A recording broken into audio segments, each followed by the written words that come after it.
Hola, ya, estaba haciendo una prueba ahí porque no me reconocía el micrófono, amigos. Ahora sí, estamos listos. Ya, vamos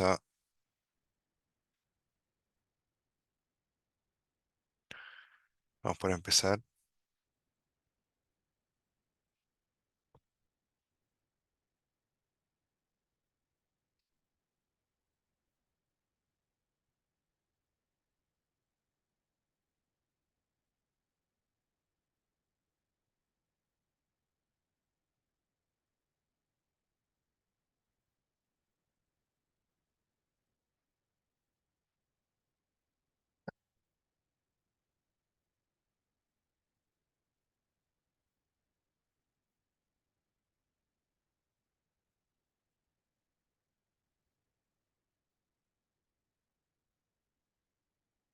Y ahora sí, queridos amigos, muy buenas tardes. Espero que se encuentren muy bien. Mi nombre es Ricardo Cornejo y estamos en practicatest.cl comenzando una nueva clase que habla acerca de técnicas de conducción. El día de ayer estuvimos viendo varios temas interesantes, ¿cierto?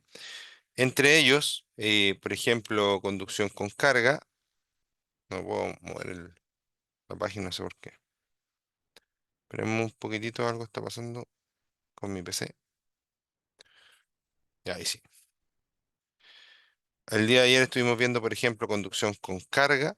Ya, estuvimos viendo también condiciones climáticas adversas. Ya, importante entender siempre que una clase teórica no puede reemplazar lo que aprendemos en una clase práctica. Ya, así que siempre es recomendable que si pueden tomar algún tipo de clase práctica, lo puedan hacer siempre y con gusto y entendiendo que cuando tú te preparas, sobre todo en lo que es conducción, tú estás haciendo una inversión más que un gasto, ¿ya? Entonces, te recomiendo 100% poder hacerlo siempre que puedas, querido amigo, querida amiga, ¿ya?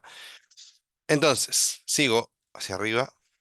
Dice, conducción con carga en una motocicleta, lo vimos ayer. Vimos también cómo caernos, ¿cierto? Ojalá que nunca nos caigamos, pero la verdad es que hay un dicho que dice que los motociclistas se dividen en los que se cayeron y los que se van a caer, ¿ya? Y para mí, por lo menos, es súper cierto. Es muy difícil encontrar un motociclista que nunca haya tocado el piso.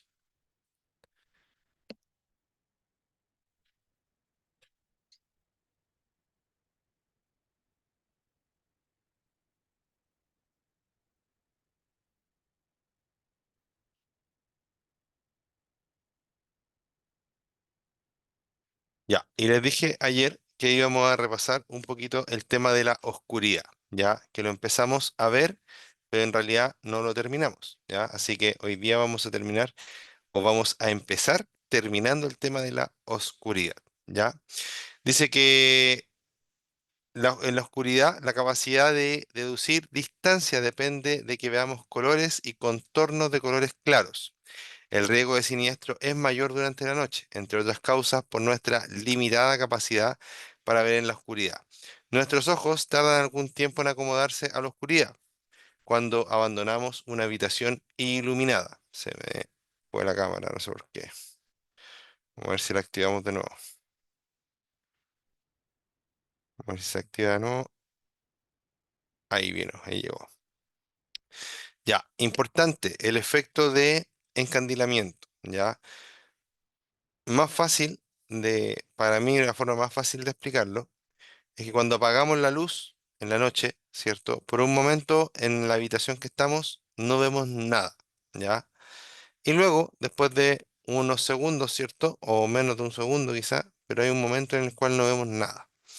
¿Por qué? Porque nuestros ojos están como saturados de luz en ese momento, ¿ya? Apagamos y el ojo empieza a acostumbrarse, ¿ya? Mientras se acostumbra, nuestra visión empeora muchísimo. Después de un rato empezamos a notar, ¿cierto? Que empezamos a ver cada vez mejor en la noche. ¿Por qué? Porque los ojos se van adaptando, ¿cierto? A estas para estas situaciones, ¿ya? Entonces, muy importante entender que eh, los cambios de luz bruscos pueden afectar la capacidad de visión que tengamos, ¿ya? Entonces, capacidad de deducir distancia depende de que hagamos con los colores y contornos de colores claros. Y recuerda, ¿cierto?, que existe el efecto de encandilamiento. Después dice, de igual modo, como ya hemos visto, al conducir en la oscuridad, aunque no miremos directamente los focos de los vehículos que vienen en sentido contrario, es fácil que se presenten efectos de ceguera que pueden empeorar temporalmente la visión, ¿ya? Súper importante el tema de la ceguera, ¿cierto? Importante, ¿cierto? El tema de que entre más oscuros sean em, los obstáculos, las cosas que necesitamos ver, en el fondo, entre más oscuros sean, en la noche menos las vamos a ver, ¿ya? Y es por eso que es muy importante, por ejemplo, el tema de los chalecos reflectantes para las personas que tienen que bajar de su auto en un lugar peligroso, ¿ya? Cuando quedan en pana, por ejemplo. Ya, desde mi punto de vista, eso es súper útil, ¿ya? Independiente de lo que se pueda opinar, e independiente de cómo haya sido la implementación de la medida con la gente que se aprovechó con los precios y todo eso, pero el hecho de usar un chaleco reflectante para hacerte más visible en una situación riesgosa, obviamente es muy bueno.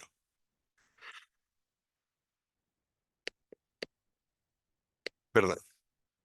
Después tenemos, dice que al conducir en la oscuridad, sus posibilidades de descubrir un obstáculo dependen, entre otros, de los siguientes factores. Es decir, yo voy a ver el obstáculo dependiendo de la potencia y ajuste de las luces, es decir, de que mis luces alumbren correctamente lo que tienen que alumbrar con la potencia que tienen que tener y con la alineación que tienen que tener.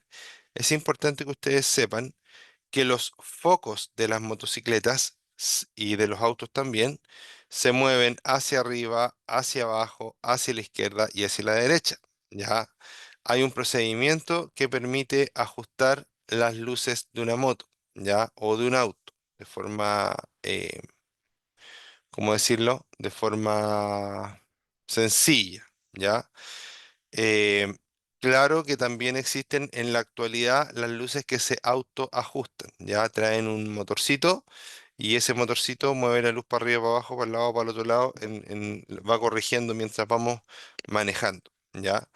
Pero el común de las luces son luces que sí tienen el ajuste, pero es mecánico. A veces es una perillita, a veces es un tornillito que uno puede mover para darle la mejor orientación a las luces. Y es muy importante.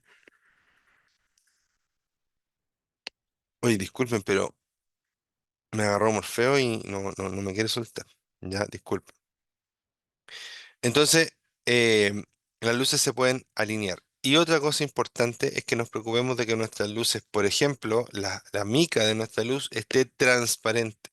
¿Para qué? Para poder iluminar bien. ¿Por qué? Porque a veces con el tiempo, con el sol, ¿cierto? Y todos los agentes que hay en la atmósfera, eh, las micas, en vez de estar transparentes, se vuelven amarillas o se vuelven incluso de otros colores, medias negras, etcétera, ya, plomas, no sé.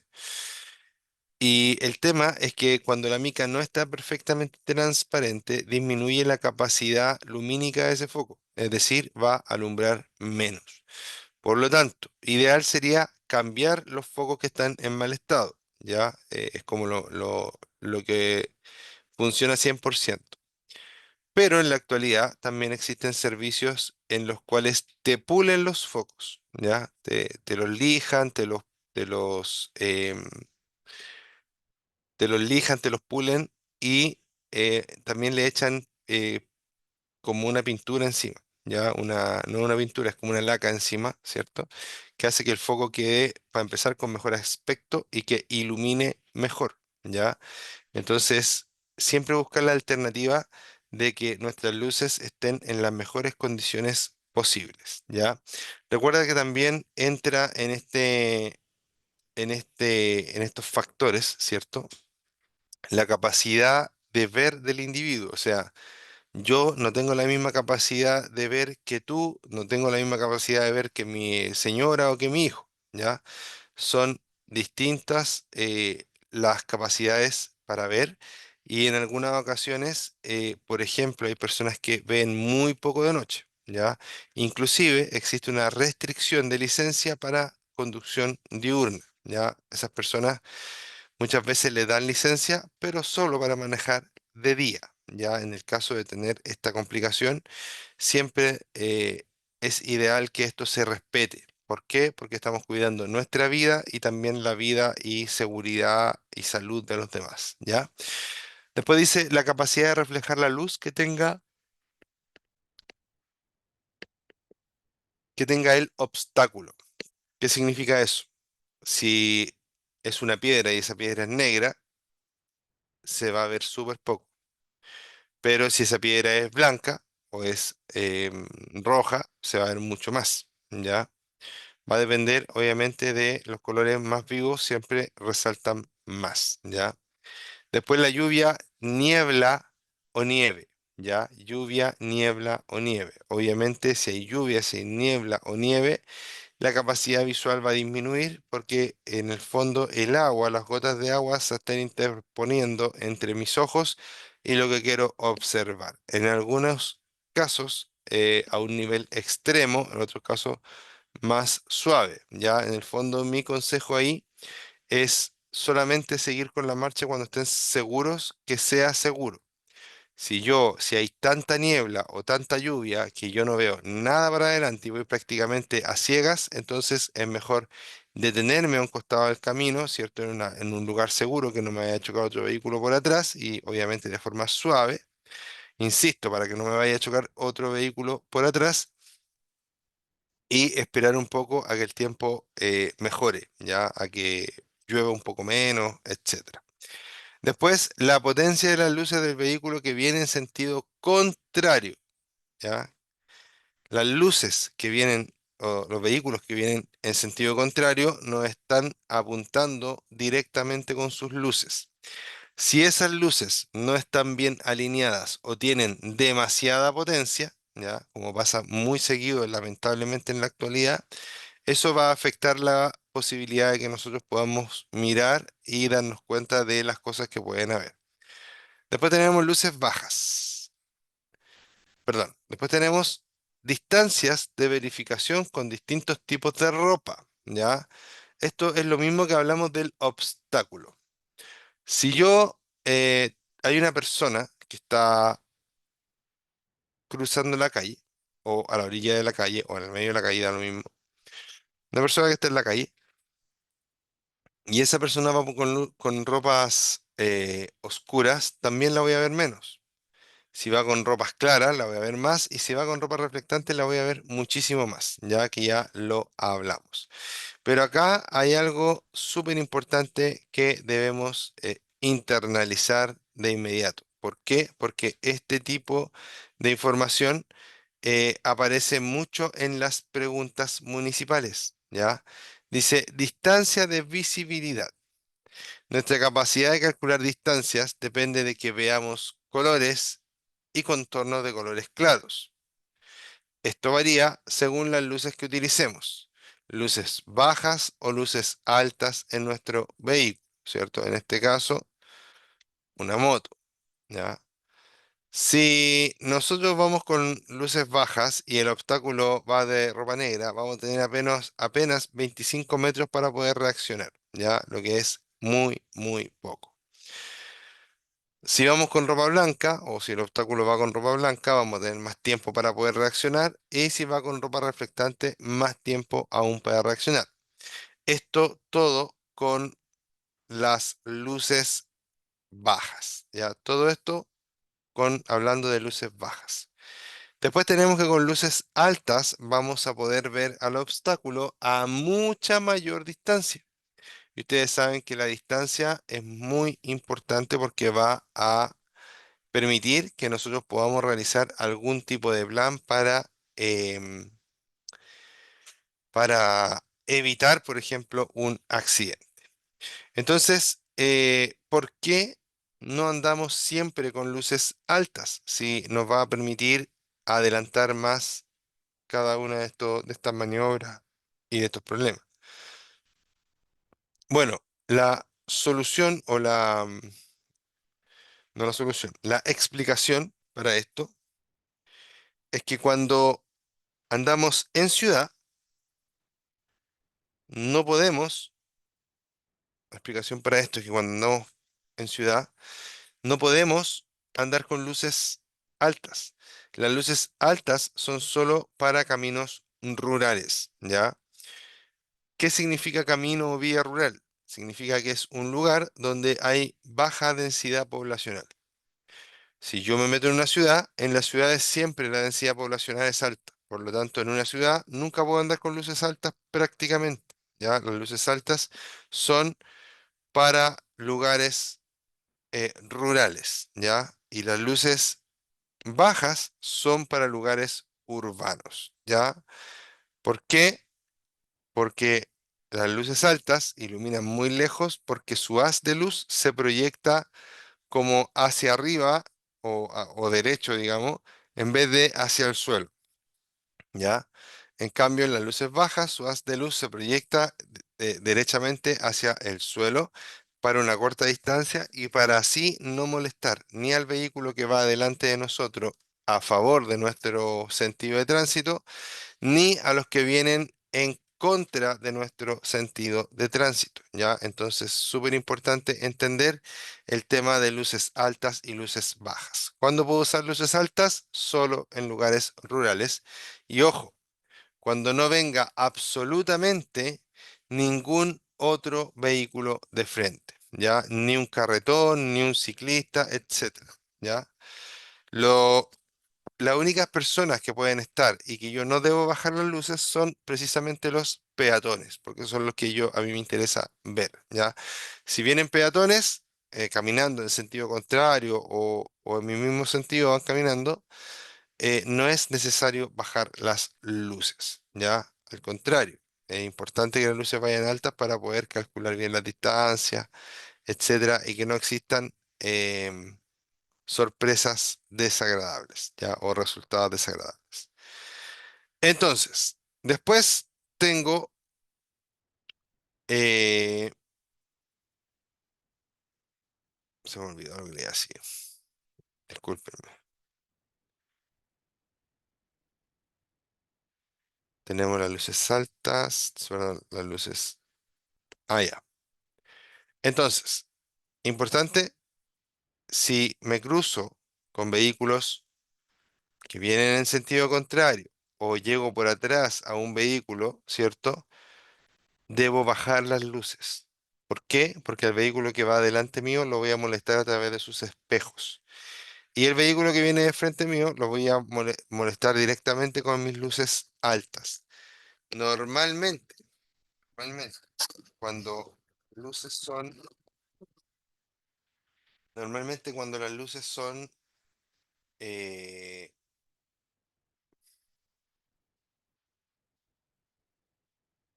se me fue la onda, disculpen, la estoy buscando.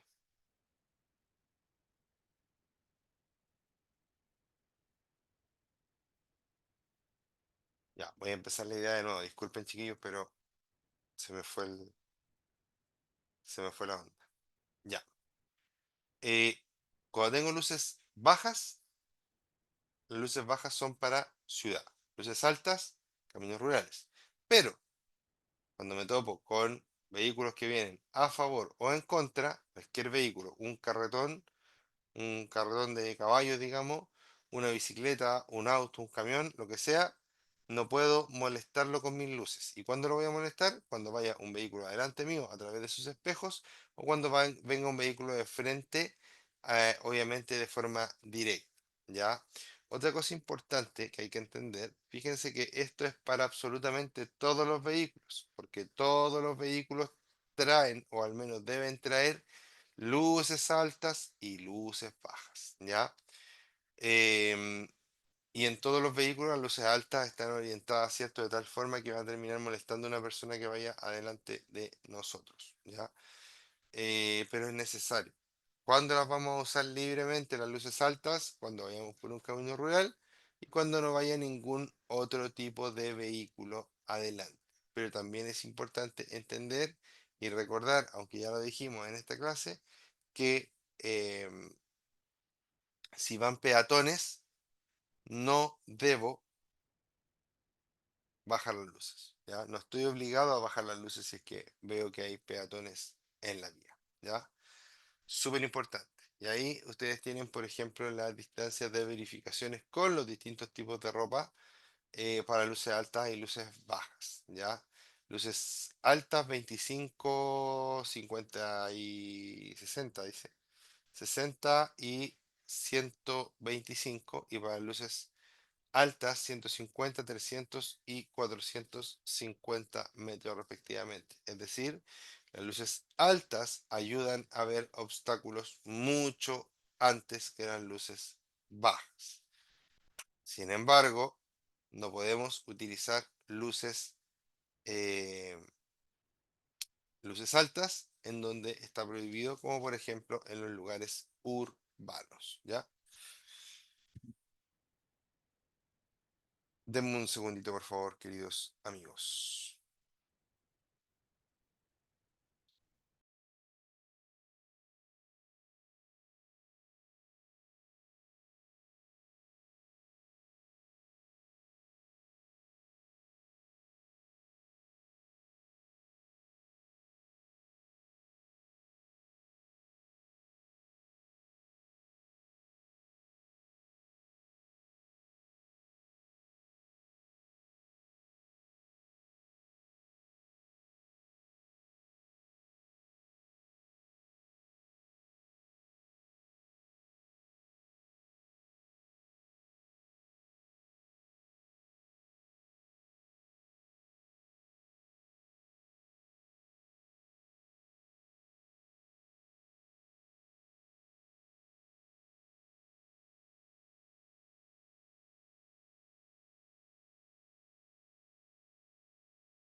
Ya amigos,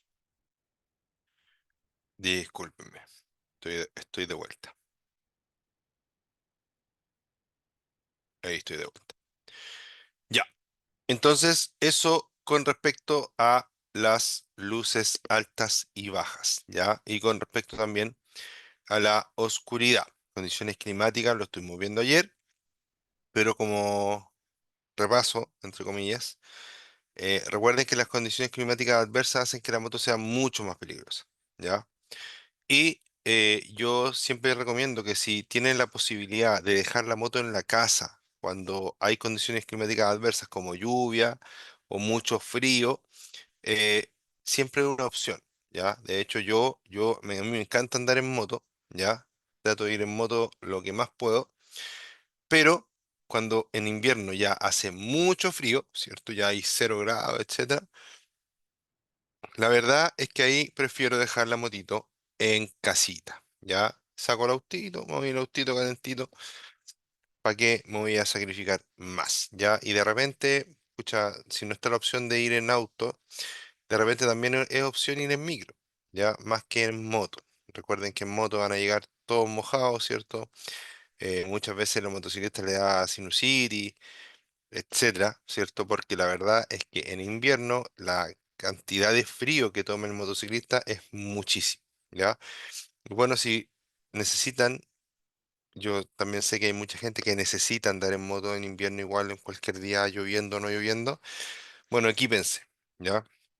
Equípense para que esa situación sea lo menos compleja posible y también mantengan en buenas condiciones su moto, porque si los neumáticos están muy lisos, el agua, ¿cierto?, va a causarles problemas.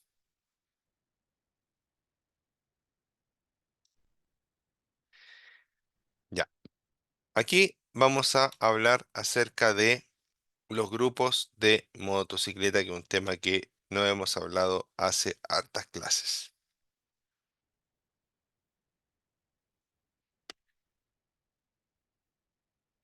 Dice, se deberá nombrar a un líder o jefe. En definitiva, un líder que será el responsable de guiar el resto del grupo. Su misión es marcar la ruta, ir delante, decidir el camino que debe seguir el resto, marcar la velocidad a la que debe circular el grupo y decidir cuándo tienen que parar. ¿Por qué les digo esto? ¿Por qué les hablo y por qué se considera aquí, cierto, en el temario, el tema de los grupos? Una razón fundamental es que cuando empezamos a ser motociclistas, cuando llevamos poquito tiempo andando en moto, normalmente nos gustan los grupos, ¿ya? Nos gusta salir en grupo, nos gusta participar con otros motociclistas, etcétera. Normalmente con el tiempo, bueno, hay muchos que se van bajando de la moto, ¿cierto? Es decir, de 100 motociclistas que empiezan, lo más probable es que continúan siendo motociclistas 10 años después, la mitad.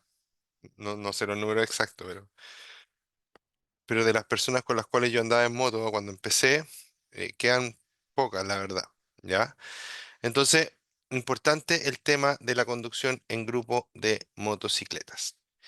Dice que, eh, bueno, para empezar, así como siempre le hago como una recomendación particular, para empezar, busquen grupos que sean responsables o al menos grupos que sean responsables acorde a sus valores o a sus formas de pensar y vivir. Si ustedes son unos loquillos, bueno, búsquense un grupo de loquillos o loquillas, ¿ya? Si ustedes son más tranquilos, ¿cierto? Se cuidan más, etcétera, busquen un grupo que sea más tranquilo y que se cuide más como ustedes, ¿ya? Entonces, ese es mi consejo para este tema, ¿ya? Se los digo porque yo participé en grupos súper tranquilos, súper como, ¿cómo decirlo? Como, éramos como bien cuadrados, ¿ya? Esto se puede hacer, esto no se puede hacer, etcétera. Y también otros grupos en los que todos hacían lo que querían, ¿ya? Bueno, en el segundo caso, ¿ya? Que los participantes eran más mezclados, por decirlo así, de todo tipo. Normalmente siempre habían accidentes, ¿ya? En toda la ruta había un accidente. Unos más graves, unos menos graves, pero siempre había un accidente. En cambio, en los grupos que eran más organizados y más serios, normalmente se iba y se volvía sin novedad.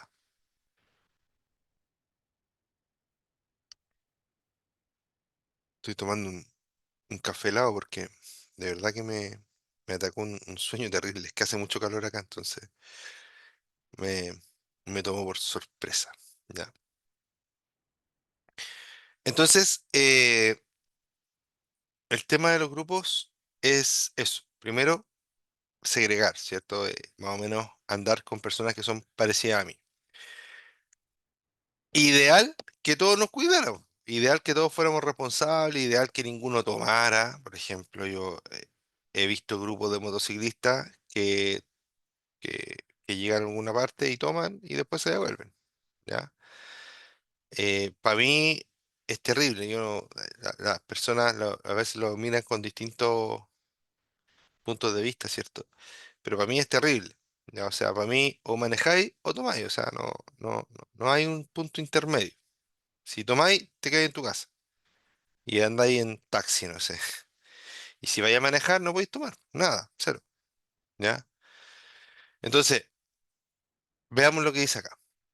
Se deberá nombrar un líder o un jefe, en definitiva, un líder que será el responsable de guiar al resto del grupo.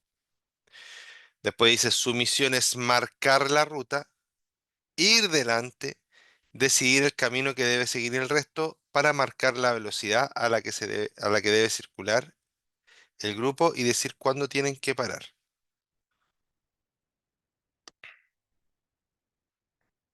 El líder debe adaptar el ritmo del grupo a la velocidad del motociclista más lento.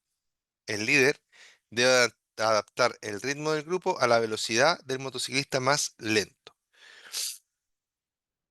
Eso es más o menos obvio, ¿cierto? Si yo tengo un grupo con 10 motos y una de esas motos es una moto 125, ¿ya?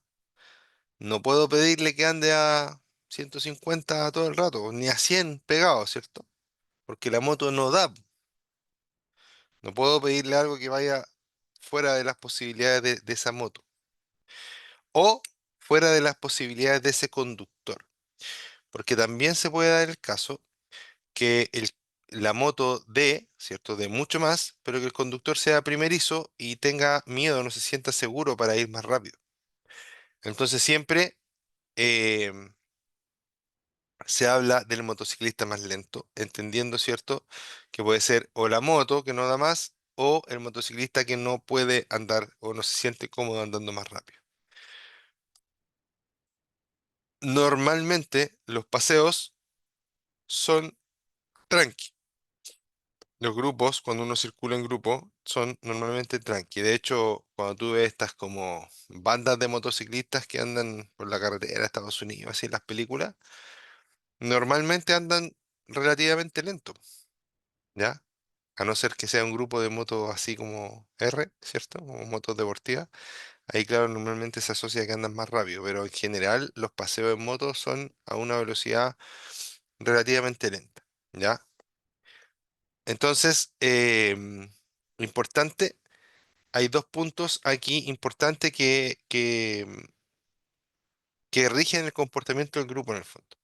Para empezar, no podemos, tenemos que acomodarnos al motociclista más lento y también tenemos que acomodarnos al motociclista que tiene el estanque o la autonomía más pequeña, ¿ya? Autonomía significa la cantidad de kilómetros que pueda andar sin cargar combustible. Entonces, para empezar, a los paseos se debería llegar todos con el estanque lleno o uno se junta en una bencinera para que todos lleguen y carguen al principio. Pero ¿cuándo van a volver a cargar? Todos tienen que volver a cargar cuando el que tiene el estanque más pequeño o que se le cabe antes del combustible, carga. Porque así renovamos la autonomía de todo el grupo, ¿ya? No puede cargar solo él y los demás no cargar, porque si no, en unos kilómetros más allá va a haber otro que va a quedar con menos combustible y en otros kilómetros más allá otro con problema de combustible. Entonces, mucho ojo con eso, queridos amigos.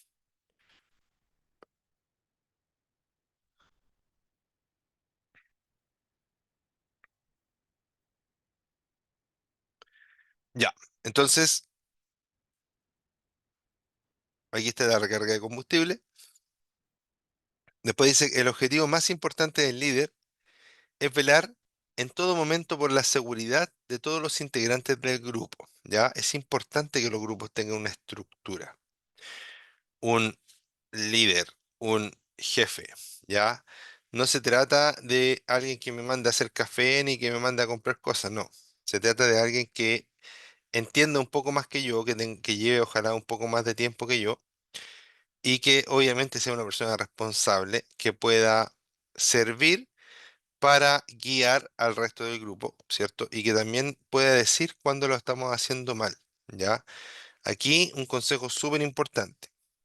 Cuando vamos a corregir a alguien, tenemos que hacerlo con mucho tacto, ¿ya? ¿Por qué? Porque si no lo que vamos a hacer es bloquear a ese otro motociclista y a lo mejor va a querer puro irse. Porque a veces, no sé, un motociclista se equivoca, paran, oye, ¿cómo se te ocurre? Te cruzaste así la cosa, o no prendiste el intermitente, o frenaste muy de golpe, etcétera. Bueno, trata, cuando vayas a decir algo, trata de decirlo con buenas palabras, trata de decirlo con, no sé si con amor, pero con tacto, ¿ya? ¿Por qué? Porque en el fondo todos queremos salir a pasarlo bien y porque muchas veces no todos somos expertos y muchas veces estamos recién empezando. Entonces, en la medida de que estas personas puedan, en la medida de que estas personas puedan eh, saber decir las cosas, vamos a ir avanzando todos en un mejor manejo, ¿cierto? Y en todos tener más seguridad. Después dice que dentro de las responsabilidades del líder está también designada una persona de su confianza que debe ir al final del grupo. La persona que elija para ir al final del grupo también desempeña un papel importante, ya que serán los ojos del líder a sus espaldas. Este tiene que evitar que nadie se quede atrasado y que nadie se pierda, ¿ya? En el fondo, esto es algo así como bien fraternal, ¿ya? Eh, ¿Para qué? Para evitar que alguno, sobre todo con menos experiencia, sobre todo a lo mejor con una moto más malita, ¿cierto? Menos confiable se vaya a quedar atrás, ¿ya? Por ende, esta persona tiene que ir mirando, ¿cierto?, cómo se va comportando el grupo desde atrás. ¿Por qué? Porque obviamente el líder va mirando para adelante y no va a llevar el pleno control de todo lo que está pasando atrás. Como consejo, siempre esta persona que es como el que cierra el grupo, debería tener una moto confiable, ¿ya? ¿Por qué? Porque si tiene una moto que anda quedando en pana, eh, si quiere asistir a alguien, capaz que también queden los dos en pana, a eso voy, ¿ya? Ojalá una moto confiable al menos. También ojalá una moto rápida, ¿ya? ¿Por qué? Porque en caso de emergencia puede ser la diferencia entre la vida y la muerte desde mi punto de vista, ¿ya? Que esta persona que necesita, por ejemplo, avisarle al líder o avisarle al resto del grupo que pasó algo más atrás, ¿cierto? Puede recorrer rápidamente y llegar o alcanzar, ¿cierto?, al resto del grupo para poder dar algún tipo de socorro a la persona que está en problemas. Ya no creo que sea excluyente que la moto sea rápida, entre comillas, ¿cierto? Pero creo que sí sería bueno, ya, aunque eso es un poco de mi parte, ya no está escrito acá.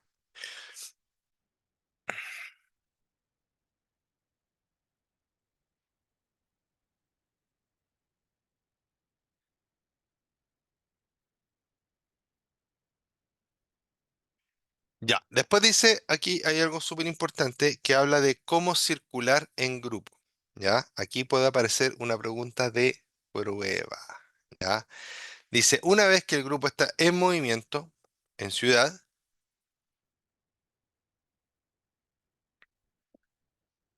una vez que el grupo está en movimiento en ciudad, el líder tendrá presente todos los que vienen detrás de él, teniendo en cuenta semáforos, retenciones para que el grupo no quede dividido.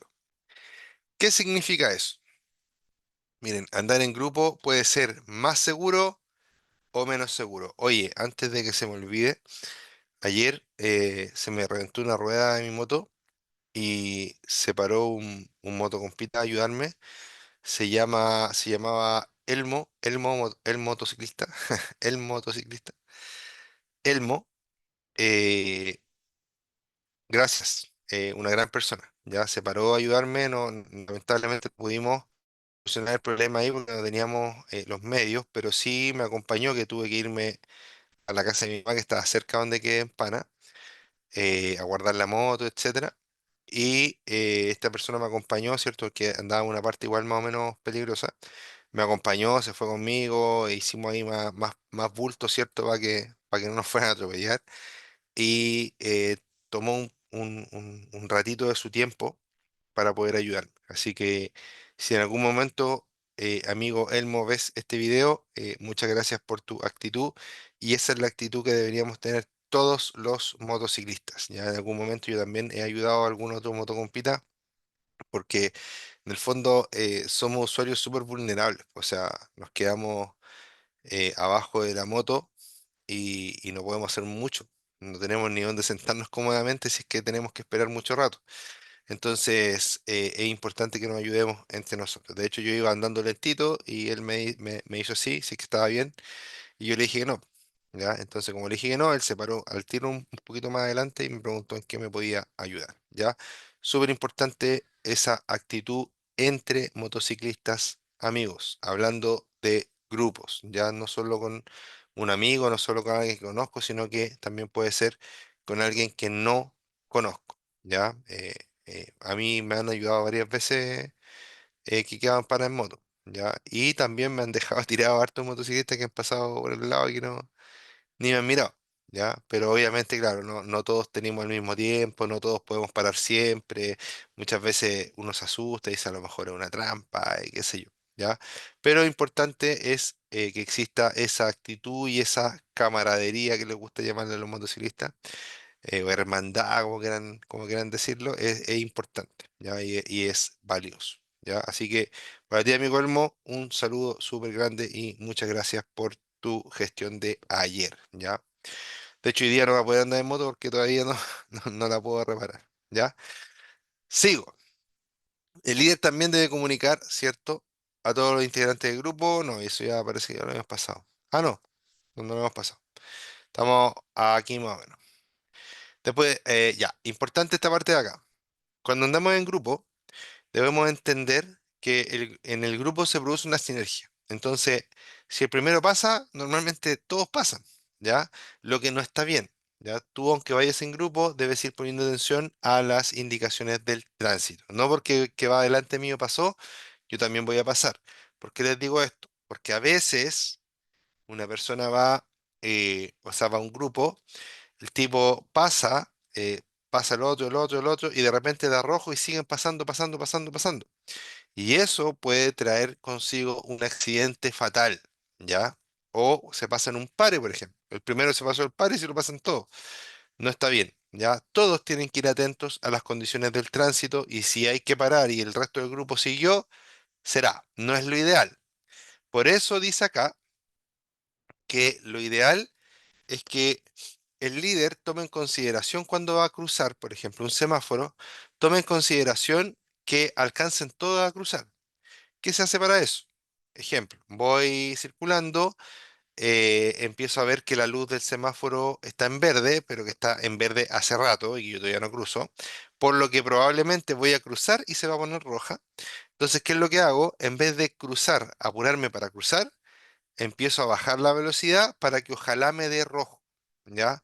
Entonces me va a dar rojo, yo voy a parar en el rojo y le voy a dar tiempo a todo el grupo para que se vaya juntando y parando tras mío. Luego, cuando den verde de nuevo, voy a tener todo el tiempo de esa luz verde para poder hacer que crucen todos los miembros de este grupo o de esta caravana, ¿ya? Entonces es importante que podamos siempre hacer esto, ¿ya? Entender que a veces es mejor esperar un poquito más. Lo mismo pasa si es que, por ejemplo, tenía que doblar por aquí y me acordé en último momento, no aprendí intermitente, nada, llego y doblo. ¿Qué va a pasar? Que voy a llegar y doblar, al de atrás lo voy a pillar por sorpresa, al de más atrás también, al de más atrás, y así, y eso puede producir un accidente. Si la maniobra es muy apretada en el tiempo, es preferible seguir derecho, darme la vuelta un poco más allá, pero que todos nos demos la vuelta de la forma más segura posible. ¿Ya?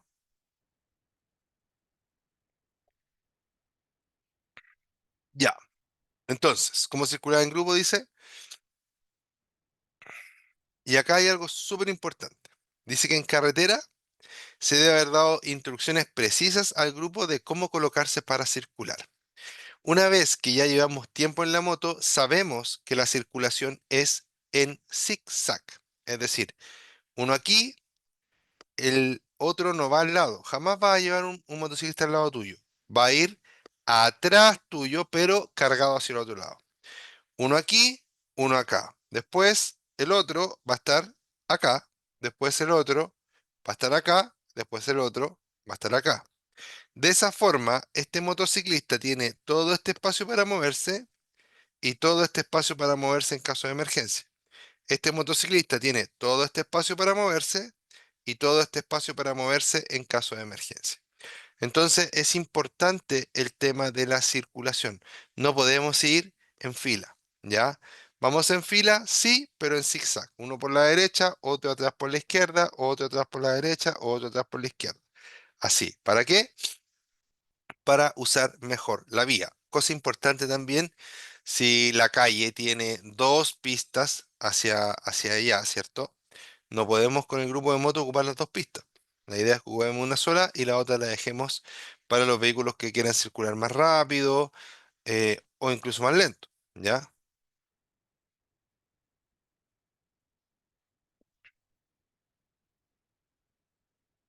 Ya. Entonces, ya, está prohibido circular en paralelo. Circular en paralelo es que vayan dos motos así en la misma pista, ¿ya? De esta forma se dispone de más espacio para realizar maniobras sin peligro de tropezar con otras motos que fuera en paralelo. El líder debe colocar a los conductores con menos experiencia detrás de él, así como los que conduzcan motocicletas de menor cilindrada. Todos ellos deben colocarse en los grupos de cabeza para que los conductores con más experiencia puedan vigilarlos. Súper importante, ¿ya? Siempre los conductores más novatos se ponen adelante para los demás los van vigilando. Cuando se equivocan, lo que les decía adelante, no reprenda, enseñe, ¿cierto? Contacto. ¿Para qué? Para que esa enseñanza pueda dar fruto. Si usted reta a la otra persona se va a bloquear y probablemente no le va a entender mucho lo que usted le está diciendo. Después dice que si un integrante del grupo se retrasa, todo el grupo debe reducir la velocidad para no perderlo. El líder debe siempre señalar que va a girar o que quiere cambiar de pista. Súper importante. Siempre la señalización es extremadamente importante, queridos amigos. Después, me quedan súper pocos minutos, se me pasó volando esta clase. Después, adelantamiento. El líder debe programar los adelantamientos para que en la medida de lo posible todos puedan hacerlo sin que queden otros autos o camiones intercalados en el grupo. En lo posible, si no, se adelanta a medida que se pueda hacer, ¿ya? Súper importante entender que si no es estrictamente necesario, ¿para qué nos vamos a poder poner a adelantar? Aquí la prioridad es que el grupo vaya relativamente junto, ¿ya? Importante también es entender que cuando se adelanta en grupo, se adelanta respetando las posiciones que llevamos en el grupo. Es decir, el que va primero, el que va segundo, el que va tercero, adelante tercero. Y no nos adelantamos entre nosotros mientras estamos adelantando a otros vehículos, ¿ya? Súper importante. Queridos amigos, les mando un abrazo, ¿ya? Les pido disculpas porque esta clase estuve, o sea, me dio mucho sueño en un momento y bostecé y todo eso, por eso fui a buscar un café porque ya no, no podía seguir. Em, pero les espero, ¿cierto?, que les haya servido lo que estuvimos hablando el día de hoy. Hoy día no se conectó nadie. Espero que los que estén viendo esta grabación también les sirva un montón y les mando un abrazo a todos. Ya, cuídense mucho. Yo soy Ricardo Cornejo, esto es Práctica 3.cl y los espero nuevamente mañana para una nueva clase y para que podamos hablar acerca de cascos y seguridad como buen día viernes, ¿ya? Cuídense mucho, nos vemos. Chao, chao. Cuídense mucho, nos vemos. Chao, chao. Ahora sí.